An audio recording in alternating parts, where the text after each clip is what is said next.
Hi everyone, it's Friday, April 20th, 2018, another Flight Deck Friday. I'd be normally posting a video or a song or an episode. I'm actually right in the middle, towards the end of editing the next episode for all you guys. But today I wanted to take an opportunity to talk about something tragic that happened this week that shook the aviation world and broke a very great streak of no fatalities in the airline industry.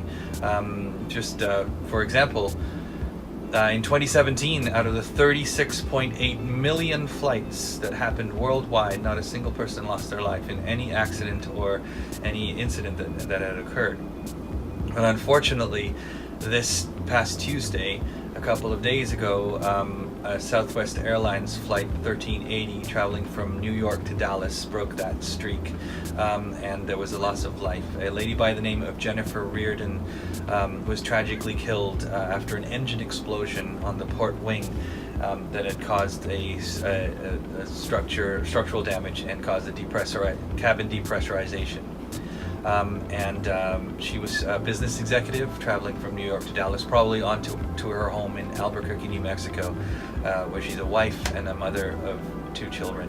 And it's an incredibly awful thing that happened. I can't even imagine what her family's going through. I've put the link to a memorial page that her family has set up, and you can click on that link and maybe read a bit about her life and send a note of support or whatever you may feel is appropriate. I have to say that the airline industry is a very complex system, but airline travel is statistically the safest form of transportation. Every time something like this happens, the NTSB, or the National Transportation and Safety Board, that's the American one, they go and try and investigate what happened, and what they've deemed is that there was a crack in the engine fan blade. The engines in an airliner travel in rotation, the turbofans they're called, and they travel at 10 to 12,000 RPM. It's an incredibly high speed. These parts need to be well maintained, and they need to be checked frequently, and because if something breaks at that speed, it can cause catastrophic failure, which is what happened.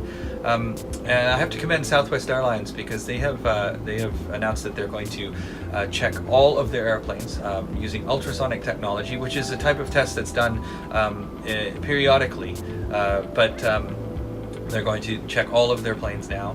And pilots, just so you know, pilots, before every flight, mechanics and pilots, they go around and they check the whole plane for major damage, anything that looks out of the ordinary.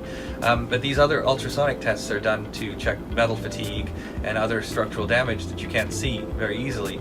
It's actually being said that they're going to make this a more mandatory and more frequent check for all airlines around the world. So hopefully something good can come of this tragedy. And I also have to make an important note. The absolute bravery and incredible skill that Captain Tammy Jo Schultz used to bring the 737 down to land safely in Philadelphia. It's just an amazing thing that happened. There are some people on social media that are saying that she was just doing her job and that we shouldn't hail her as some sort of superhero. But I have to respectfully disagree. People are saying that pilots use simulators a lot like this to simulate situations like engine failures, electrical failures, problems with the aircraft. They do countless hours of emergency training, and that it's just part of their job to bring a plane down safely. But I don't think any amount of simulator experience can prepare you for the incredible pressure that's on your shoulders when you've got a plane full of terrified passengers. You've got one passenger in critical condition. You've got a plane that doesn't want to fly normally anymore. You've got all that on your shoulders. You have to stay calm and bring the plane down. And so I have to commend Captain Schultz for doing what she did. So in my opinion, she's definitely a superhero, no matter how you cut it. So my thoughts are with the Riordan family, and my full respect goes to Captain Schultz and the crew and the passengers of Southwest Flight 1380. So on that note, I want to thank you for watching, and we'll see you next Friday. Okay, thank you.